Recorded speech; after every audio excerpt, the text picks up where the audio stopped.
সুন্দর মনোরম পরিবেশ দেখতে দেখতে আমরা সামনের দিকে এগিয়ে যাচ্ছি।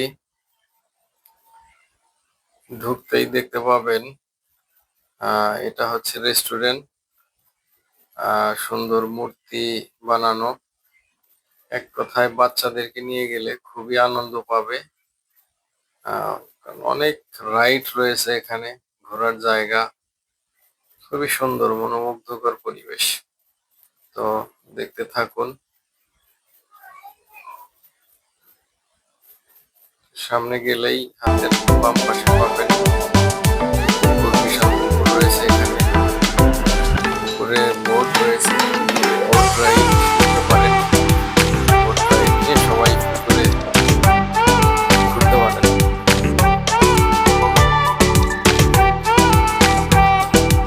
বিশাল এক পুকুর পাড়ে বসার জায়গা আছে, আপনারা চাইলে বসে থাকতে পারেন। বড় পুকুর আর কি।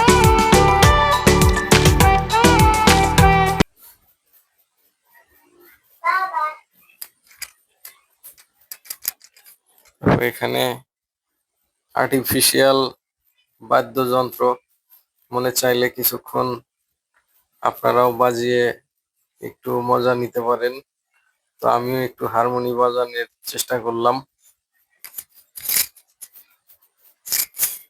বাজাবেন কিন্তু সুর উঠবে না। এখানে আবার একজন ভদ্রলোক চিন্তায়, কি যেন চিন্তা করছে বসে বসে। তো আমরা এখান থেকে আবার চলে যাব ট্রেনে ওঠার জন্য। আমরা ট্রেনে উঠবো।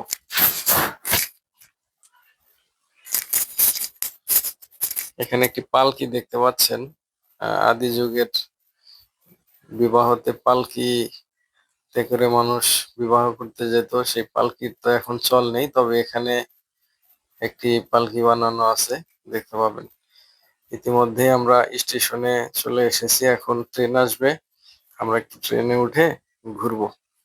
এই যে দেখতে পাচ্ছেন, চায়না থেকে ট্রেন আসলো, ডেমু ট্রেন, দেখতে খুবই সুন্দর। আমরা ট্রেনে উঠে একটু ঘুরবো আর কি।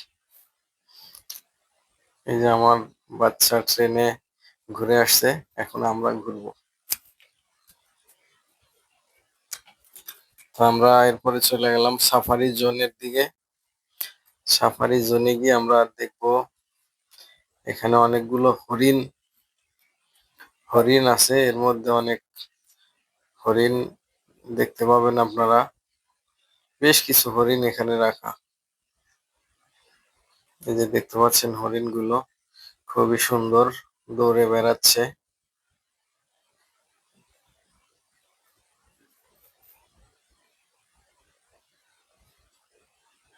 তারপরে হরিণ দেখা শেষ, আমরা চলে গেলাম ভূতের বাড়ির ওখানে।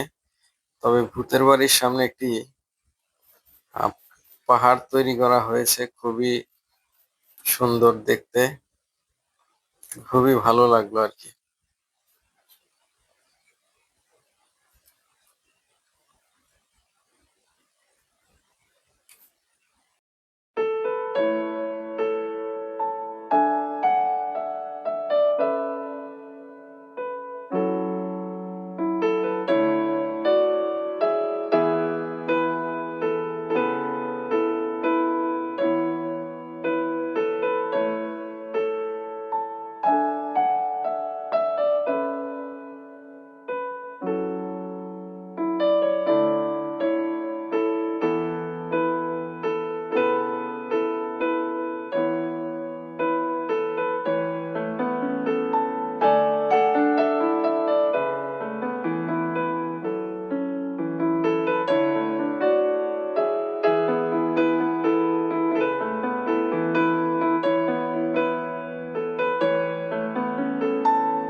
আমরা দেখতে দেখতে চলে গেলাম বন্ধুরা ফেরিঘাটে। এখানে খুব সুন্দর সুন্দর স্পিড বোট এবং ফেরি রয়েছে। এই ফেরিতে করে আপনারা একটা রাইড দিতে পারেন। তবে একটা কথা, এই ফেরিতে রাইড না দিলে আসলে অনেক কিছু মিস করবেন। কারণ এই ফেরি থেকে অনেক কিছু দেখা যায়, অনেক সুন্দর দৃশ্য তারা বানিয়ে রেখেছে পানির মধ্যে। ওগুলো আমরা দেখতে দেখতে এগিয়ে গেলাম। আর অনেক কিছু হেঁটে দেখা যায় না, তবে এই ফেরিতে গেলে আপনারা অনেক কিছুই দেখতে পাবেন। যেমন এখানে একটা ইয়া বাংলাদেশের ইয়া দিয়ে এখানে পদ্মা সেতু বানানো হয়েছে, সাবমেরিন বানানো হয়েছে। বাংলাদেশের বিভিন্ন জিনিস দিয়ে ওনারা এখানে তৈরি করেছেন। যেমন ইতিমধ্যেই পদ্মা সেতুর একটা এখানে ডেমো তৈরি করেছে তারা খুবই সুন্দরভাবে। তারপরে একটু সামনে গেলে একটা গ্রাম তৈরি করেছে, তারা নাম দিয়েছে আদর্শ গ্রাম। দেখতে পাচ্ছেন এখানে গ্রামের ঐতিহ্য, গ্রামের মানুষের জীবনযাপন তুলে ধরা হয়েছে খুব সুন্দরভাবে। এখানে দেখতে পাচ্ছেন মাছ ধরার জন্য একজন রেডি হয়ে আছে, মাছ ধরতেছে, আর একজন টিউবওয়েলে পানি ফুটাচ্ছে, মহিলা রান্না রান্না করতেছে। আদর্শ গ্রাম, গোসলের দৃশ্য, কাপড় শুকানোর দৃশ্য, খুবই সুন্দর একটি দৃশ্য আসলে তৈরি করা হয়েছে এখানে। তারপরে হাতের ডান পাশে এখান থেকে হরিণ দেখা যায়। আবার থাইল্যান্ডের সুন্দর ইয়া করা হয়েছে, পাথরের পাহাড় তৈরি করা হয়েছে। এক কথায় বলতে গেলে খুবই সুন্দর, মানুষের সময় কাটানোর জন্য এটা খুব ভালো লাগবে আশা করি।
তারপরে আমরা চলে এসেছি। আসলে হেলিকপ্টারে ওঠার সামর্থ্য এখনো হয়নি, তবে আপনারা চাইলে ড্রিম হলিডে পার্কে গিয়ে হেলিকপ্টার রাইড দিতে পারেন মাত্র 70 টাকায়। খুবই ভালো লাগলো আসলে রাইডটি, হেলিকপ্টার রাইডটাও অসাধারণ। আপনাকে 2-3 মিনিট এরকম ঘুরাবে, চক্কর বক্কর দিবে, কোনো সমস্যা নাই। হ্যাঁ, 70 টাকা মাত্র। খুবই ভালো লাগলো, খুবই ভালো লাগলো।